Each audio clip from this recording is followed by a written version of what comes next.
For 169 consecutive years, the forests on the Machias River have resounded with the sound of the woodsman's axe. Yet today, by exercising common sense and practical forestry, we have the finest stand of timber in the Northeast United States. For the past 75 years, my father, my brother, and I have had charge of these timberlands.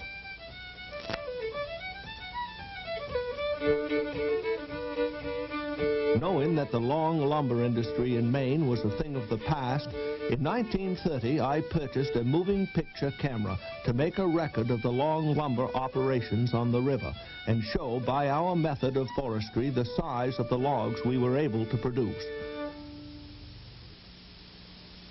The first scene is the logging camp on Township 36. When I got the crew out of the camp to take the picture, they thought that they were obliged to stand still, not knowing that the moving picture camera required action, but I did get a kick out of Paul Mealy. The men eat and sleep in this building. The dingle is in the middle where the men are coming out.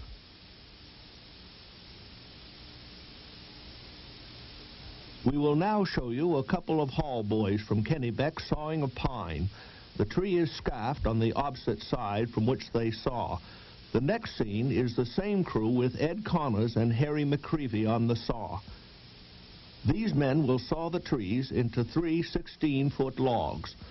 Charlie O'Donnell is putting the distinguishing mark with an axe on the side of the tree. We usually use a single horse to twitch the logs to the yard, as it doesn't destroy as much young growth. As I wanted to be in the picture, I had Mr. McCreevy hold the camera on me while I came out to take the views of the 4 teams hauling the logs to the landing. On the first load, Bert Stanhope is teamster.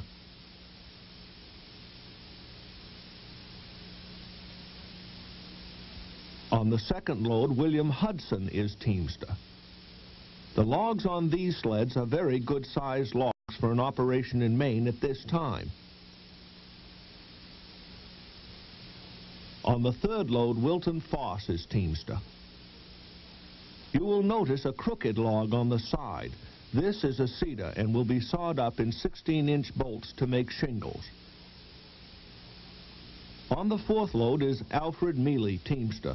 Poorest team we had in the lot, but they had the largest load this morning.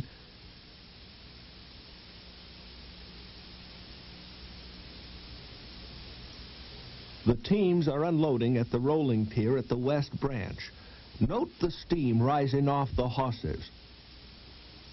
Owing to a tremendous rainstorm the day before, the stream overflowed and it was not deemed advisable to put the teams on the ice.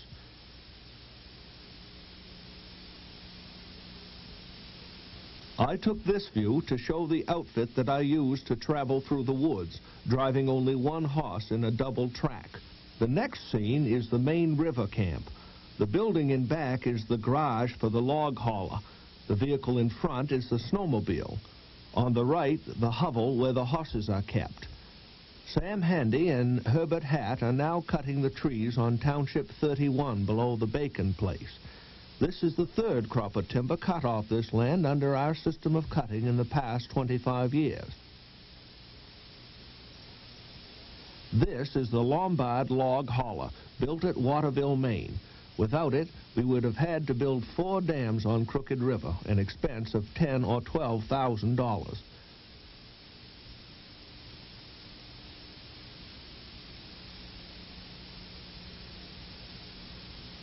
This is Edwin Blanche of Whitneyville arriving at the yard with a load of logs from Peaked Mountain.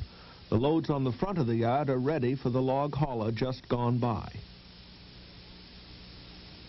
We are now showing the cutting of logs on Township 37. The cookee is taking lunch to the men. 27 years ago, this country was cleaned according to our system of operating by James McLean. And when I sent Mr. Oliver up there to cruise the lands, he thought it would be useless because he understood the timber was all cut. But you will note the trees cross-piled here. It is not a bad stand of timber grown in the past 27 years.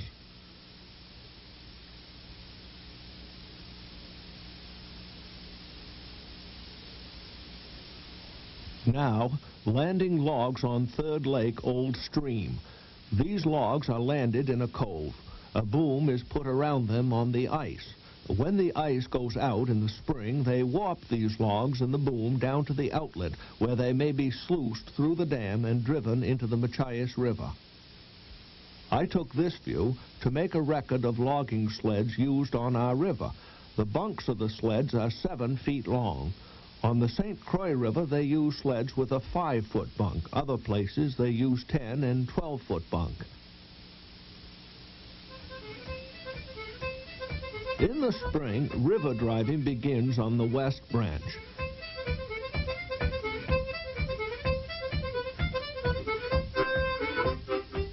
Logs coming down the stream have collected on the boulders on the shore and are forming a wing, which, if not removed, will build across the stream and form a jam.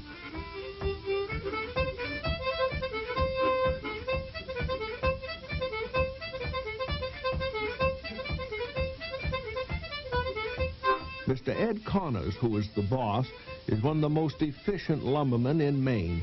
He can build a dam or build a camp. He's a good civil engineer, can lay out a practical logging road, and drive the logs. The water and the logs are making so much noise, conversation is difficult. So Mr. Connors is motioning to some of the men to come down to work on another place. I have taken this view to show how agile the river drivers are. The men have pick poles, and you see them running over the logs, shaking them so to keep them floating down with the current. We will now show you the shoes worn by the men on the drive, made by Bass of Wilton, Maine. The caulks enable the men to stay on the logs when they're slippery and make them able to do efficient work. The cook has helloed luncheon, and in a moment you will notice 2 men crossing on 2 logs. The fellow in the rear is Brown from East Machias, now a bellhop at the Falmouth Hotel, Portland. He said, "Mr. Ames, I came pretty near falling in, but he landed on shore all right." This scene is the men having their lunch. They have 4 lunches a day. A breakfast, 4 o'clock, first lunch, 9 o'clock, second lunch, 2 in the afternoon, and supper when they get in at night. First luncheon, they have canned beef, boiled ham, hard-boiled eggs, biscuit, donuts, cookies, and tea. Second lunch, they have tea, cookies, donuts, biscuit, and ham.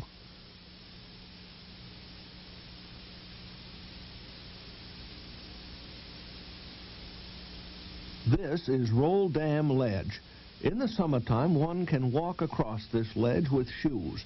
When the water is turned on to make a driving head, it spreads out on this ledge so the logs roll over. This is a beautiful sight and most interesting to see these logs rolling, tumbling, pounding all day long. The day after I took this view, a body of logs came down in the night and formed a wing on the opposite shore and had to be dynamited off. The next scene is taken a mile below, where young Morrison of Whitneyville and another fellow are tending this station to see that the logs don't form a jam. In 1879, when I first went up the Machias River, this section was heavily timbered with pine from 12 inches up on the stump. We now come to Tunnel Pitch. This is a small island, middle stream. About 18 years ago, a jam formed up over here, and Bert Tibbetts of Cherryfield was out there helping pick the jam. When the logs started, he fell in. He went down under the logs, and the crew all turned away from the sight, thinking that he was lost.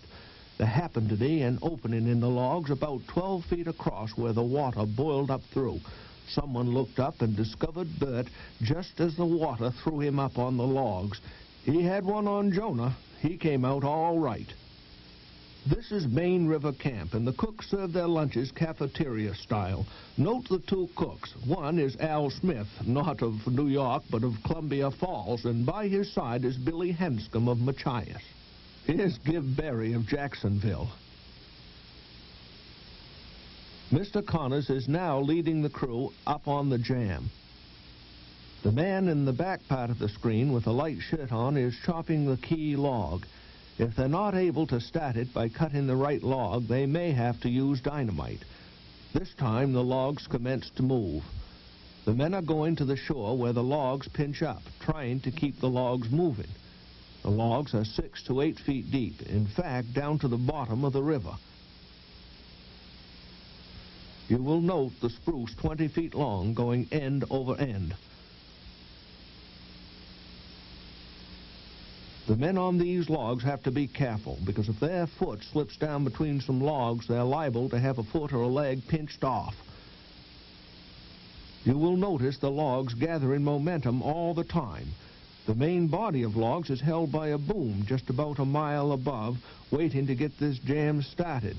And when the river is clear, they will turn the other logs off.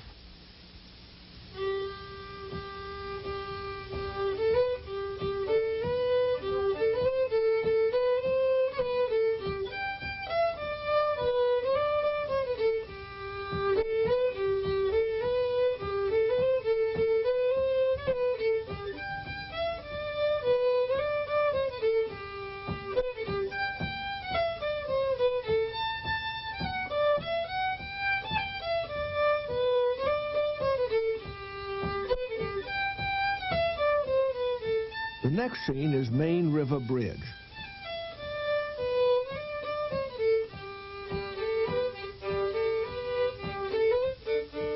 One view is up the river, the logs coming down to the bridge, and the view of the rapids. Later, the bateaus will be run over these riftlings. Now you will see the men working on this wing. A point is forming out into the stream, held there by boulders, and the logs will have to be cleaned off. When it is all flattened down, Mr. Connors will take the men onto the shore, where they will clean out the cove.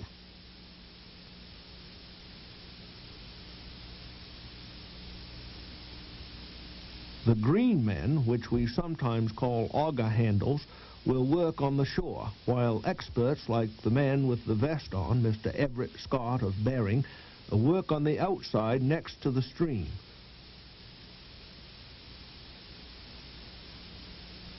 Mr. Connors is on the shore watching. If anything should happen, the men would be in danger. He would hoot at them and have them come ashore.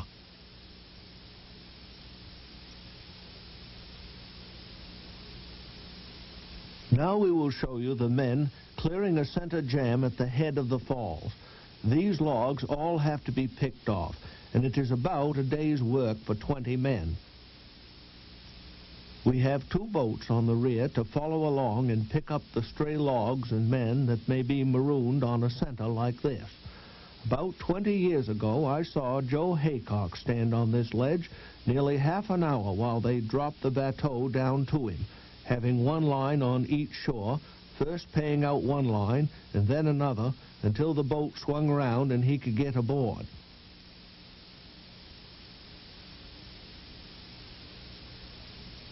A man is on the logs about 30 feet from shore. You will see the bateau drop down to pick him up. Unfortunately, my camera ran down at the critical time and I didn't catch him as he jumped aboard. The bateau in the cove is putting some men ashore to go to work down below. This is a view of the falls and the bateau coming down over the rapids, and it's some joyride. In 1920, I came over this falls in a bateau, and when we struck a boiler, the water flew over the heads of the men in the bow, and I got about a barrel of water right in the face. Here comes another bateau down over Lower Falls. 3 or 4 bateaus are here until after the last log is taken off the falls. Then they will close the boom behind the logs in the pool, and it is dead water from here into Whitneyville. Patrick Sullivan was camera shy, but thinking I had the camera, he came out on the sluice with me, and I had another man take this shot. This shows Philip Clement of Prentice and Carlisle, Alfred Ames, Vaughn Moore, and Patrick Sullivan. The dog coming out to greet me has chased me many miles through the woods. We will now show you the fire and wangan and river driving outfit. The fire is between two logs where we boil tea and bake biscuit in a tin kitchen before the open fire. The cookee is getting wood for the bean hole. The bean hole is 3 feet across and filled up with kindling wood with birch or maple wood thrown on the fire. The beans are put into the ground at 4 o'clock in the afternoon. At 4 o'clock in the morning, the process is reversed. I staged this picture because I could not take a view at 4 o'clock in the morning.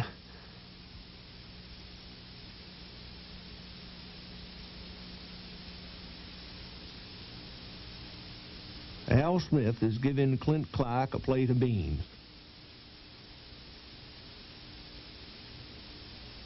Bill Vane is frying donuts.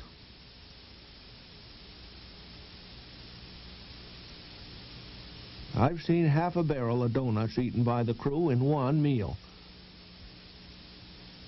Next is the canal at Whitneyville, where the logs come to Machias by the Whitneyville Mills. This is the dam at Whitneyville and the Sullivan Mills burner.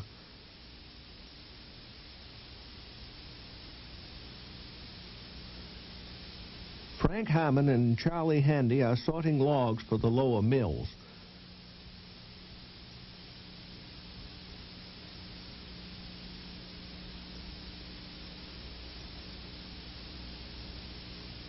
From the top of the mill, you see different pockets of the mill pond where spruce, pine, and hemlock are sorted. I am standing on a log, but I picked out a good big one.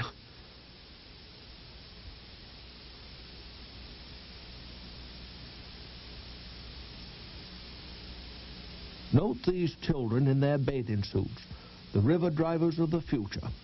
These suits are not the kind that would be worn at Palm Beach, but they clear the law. Harwood Mills were built by Dr. Harwood of Boston, who was a member of the Boston Mill and Land Company. There used to be 2 mills with 4 single saws. In 1858, the Pope brothers of East Machias purchased these mills, and my father was sent over here to manage them. They've been under his hand and my charge since that date. The old fellow with the pick pole feeding the logs up onto the slip is Harrison Foss. These reels were taken partly by Dr. Kane of Washington, D.C. He had a modern, up-to-date camera, and I could not get such good views with the cheap one that I'd purchased. The logs are going up the slip on a chain. We will now go into the mill. Notice the log kicker throwing the logs off the live roll. We are now rolling the logs onto the bandsaw carriage.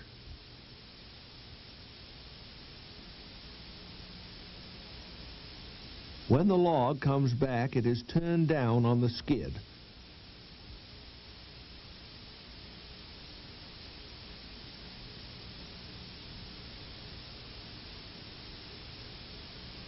This is the back side of the bandsaw. The sawed lumber coming off the live rolls. Pine boards 16 inches wide. The square edge boards going through the edger. That is the way we get them out on the loading platform.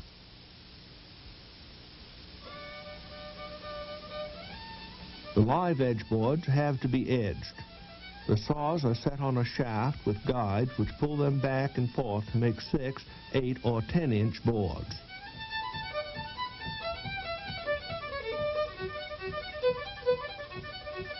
Now you will see the trimmer.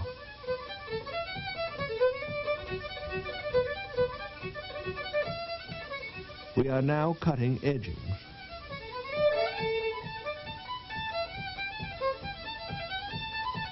Mac McBride has some job to keep the rolls clear of the lumber.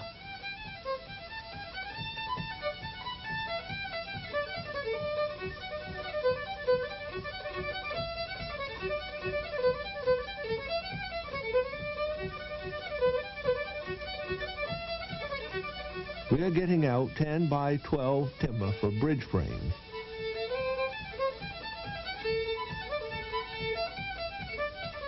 Will Hanscom is edging shingles.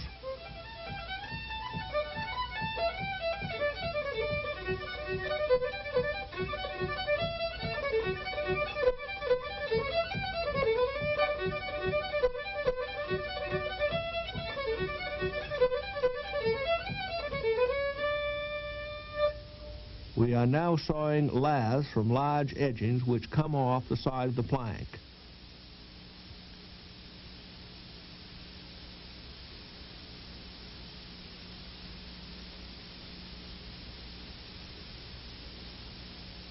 We are now sawing clapboards, made from the sound log 18 inches in diameter and up, and sawed on the bed mill into bolts 50 inches long. The bark and sapwood is turned off and the bolt is made symmetrical. A couple of hooks are fastened down to this bolt and then swung around to the clapboarding machine.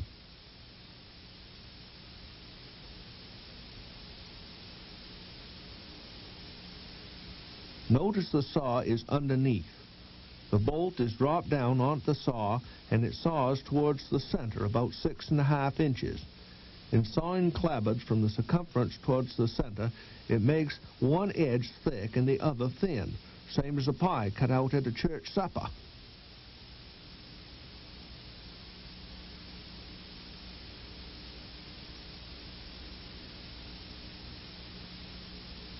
This is the expensive part of the mill where the bandsaw is filed. The bandsaw used in our mill is 48 feet long, 9 inches wide, 14 gauge and 1 1/4 inch tooth. The men are putting the dull saw on the floor and taking the sharp one off the grinding machine.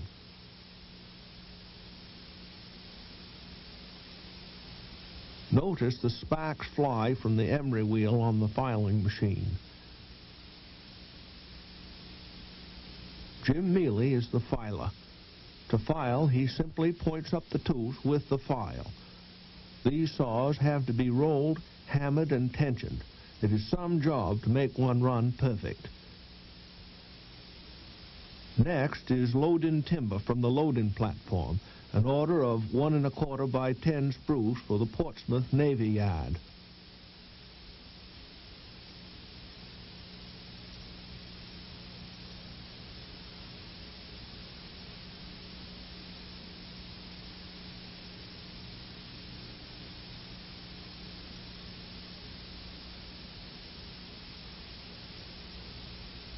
Next shows loading lath.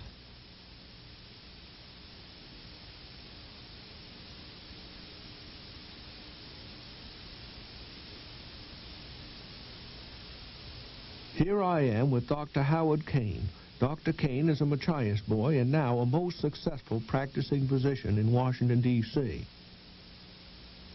Round the mill yard, all the houses are owned by millmen who've worked for my father, brother, and me for the past 50 years. They all own their own homes, and they're very comfortable. The last reel shows the shipping of lumber.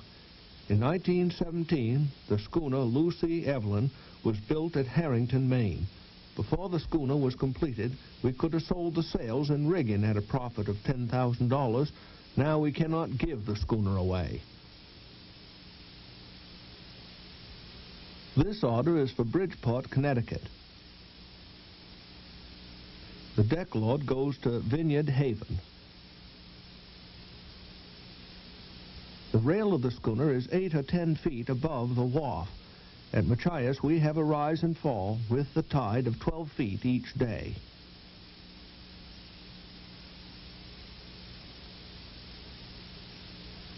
As business fell off, we were obliged to sell the towboat and now have to depend on sardine boats for towing. The Lucy Evelyn is loaded with 2,250,000 laths for New York. Probably this is the last cargo of lumber that I will ever ship. Arthur Jasper is opening the drawer on the drawbridge that leads from Machiasport to East Machias, across the Machias River. You will notice the towboat and the reflection of the smoke in the water. This is a calm before a storm, and we had a good one that night.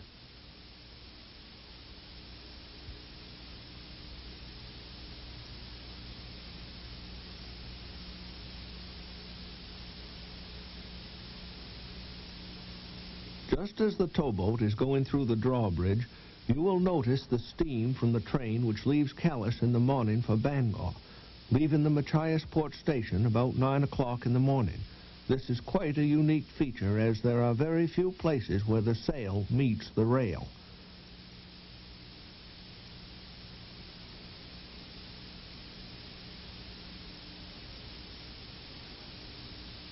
Now the Lucy Evelyn is at Machiasport getting ready for sea. This vessel is modern, equipped with a gasoline engine to hoist the anchors and sails and warp the vessel into the dock. The first mast on a schooner is the foremast, second mast, mainmast, third mast, the mizzenmast. You will notice the bow of this vessel at the entrance of Machias Bay, where the first naval battle of the Revolution was fought.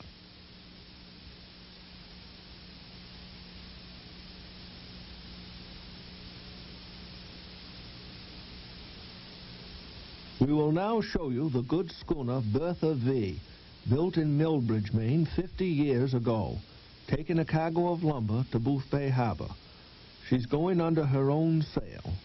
She is called a hand liner. This is the Bertha V sailing out into the night in a southeasterly rain. This is what I call the twilight of my career as a lumberman. The night was filled with music, and the cares that infest the day shall fold their tents like the Arabs, and as silently steal away.